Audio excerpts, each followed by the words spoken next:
Hi everyone, කොහොමද ඔයාලට? ඔයාලා හැමෝම හොඳින් සතුටින් ඇති කියලා හිතනවා. ඔන්න මම අද වීඩියෝ එක අරගෙන ආවේ විශේෂ දවසක විශේෂ තැනක ඉඳලා. ඒක තමයි අද අපේ වෙඩින් ඇනිවර්සරි එක. ඉතින් වෙඩින් ඇනිවර්සරි එක කිව්වම අපි දෙන්නෙක්ගේ ජීවිතේ විශේෂ දවසක් නේ. හැබැයි ඉතින් අද මම තනියම තමයි මේ දවස ගත කරන්නේ. ඔයාලා දන්නවනේ ඉතින් අපේ හැමෝටම අපේ ජීවිතේ එක එක විදිහේ හීන බලාපොරොත්තු තියෙනවා. ඉතින් ඒවට අපිට එක එක විදිහට තමයි මුහුණ දෙන්න වෙන්නේ. ඒක ඉතින් සාමාන්‍ය දෙයක්. ඉතින් මමත් ඉතින් ගෙවන්නේ මේ වගේ කාල පරිච්ඡේදයක්. ඉතින් මට හිතුණාද පන්සල් ගියා නම් හොඳයි කියලා. මම ඉතින් බබාව කින්ඩර්ගාර්ටන් එකට දාලා උදේම දෝව රජමහා විහාරයට ආවා. මේ පන්සලේ විශේෂත්වය තමයි පාර අයිනේ තිබුණත් පන්සල ඇතුළට ගියාට පස්සේ හරියට අපි කැලයක් ඇතුළේ ඉන්නවා වගේ. ඒ තරම්ම හරීම නිවුන හරීම හිතට දැනෙන පන්සලක්. ගොඩක් වෙලාවට දැන් පන්සල් අර නාගරිකරණය වෙලා වගේනේ තියෙන්නේ. මන් දන්නේ නැහැ මේක මගේ අදහස. හැබැයි මේ පන්සලට ගියාම මට හිතෙන්නේම මම කැලයක් මැද තියෙන පන්සලක ඉන්නවා කියලා. මොකද පන්සලේ එහා පැත්තෙන් අර ඇල බාරක් ඇලක් දොලක් වගේ එකක් ගලාගෙන යනවා. ඒකේ සත්තේ ඊට පස්සේ ඒ පාර පැත්ත නැතුව අනිත් පැත්තෙන් සේරම තියෙන කන්දත් එක්ක ගස්වැල් පිරුණ කැලයක්. ඉතින් හිතට හරියම සැනසීමක් දැනෙන්නේ. අද උදේම නිසා කුරුල්ලුන්ගේ සත්තේ ඉතින් ඕවා තමයි මට ඇහුනේ. අනික උදේම නිසා පන්සලේ සෙනඟ නැහැ.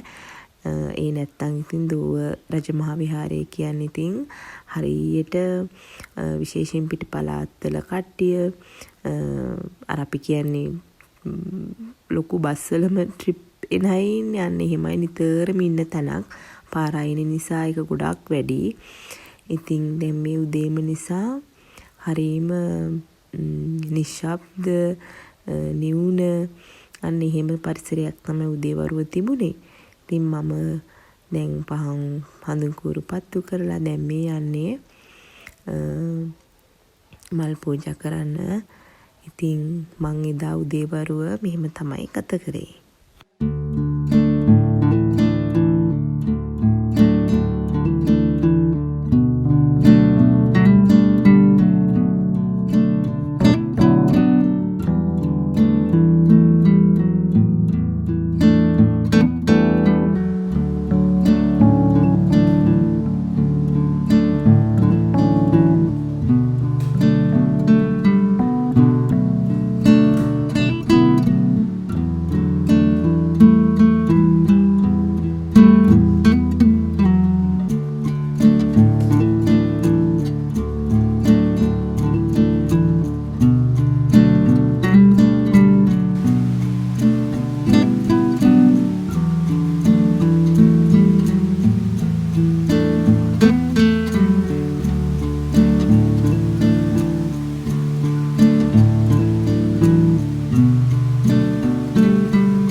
තියෙනෙත් මේ කිට්ටුව.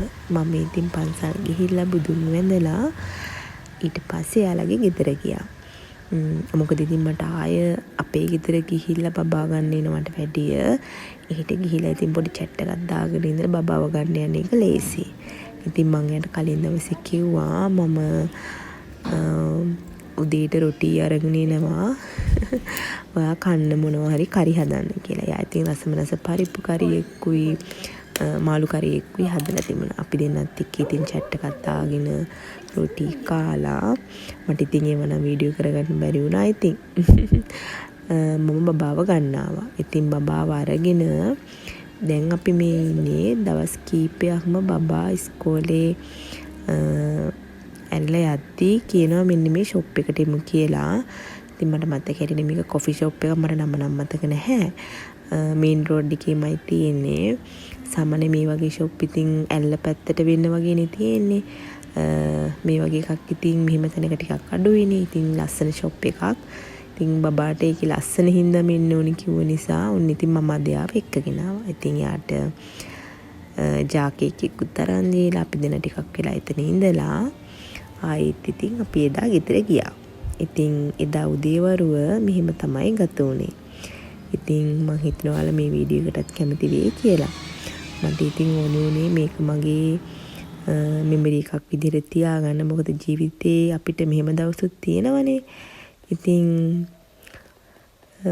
ඔහොම තමයි ඉතින් ගත වුනේ. එහෙනම් ඉතින් ආයෙත් ලස්සන වීඩියෝ එකකින් එනකන් ගිහින් එන්නම්.